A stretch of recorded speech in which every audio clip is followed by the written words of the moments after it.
Part 4 of making Poison Punk. We're using foam clay to do the overlaying drip. Here I'm just rolling it out to make it nice and flat so my drips are nice and smooth. I do a section at a time. So I did this, laid it out, formed it to the head. I also did like a Mod Podge layer before I did this underneath, so it'd be a lot easier for it to kind of seal to and stick to, but also easy to remove it if I needed to. We're not gonna get into why I need to do that. Actually, yes, we are. Anyway, so I'm just forming it and smoothing it out and making sure it fits in my drips. Then I use a ball stylus that I wet with water and try to smooth out those crevices. I say that because the first time I did this, as you see, yeah, it kind of just looks like sludge. Cam said it looked like leaves. Doesn't matter. We wanted it to be more smooth and overall just more, not cartoony, but just a bigger drip effect. So I peeled that off, which was really easy because of the Mod Podge layer underneath. I peeled it off and started over. So here I'm using a sponge.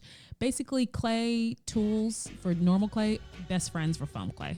I hate foam clay. Anywho, so once I did my foam clay layer, I made sure it dried. It takes about 24 hours for it to cure. Depending on how thick it is, could take longer, but mine was pretty thin. So I'm trying to get on, make sure it still fits nice and good. Fun fact, had no clue Zeke was in this room. He walked in here, don't know what was going on. I can't see in this thing.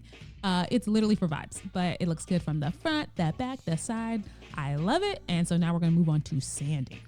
So just took some sandpaper, cut it into a strip so I can have a smaller piece.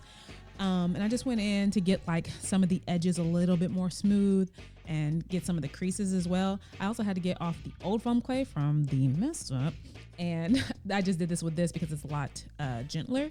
And then I went in with my Dremel to really get into the creases and really smooth out my edges, so it looked a lot smoother, a lot more consistent all the way through.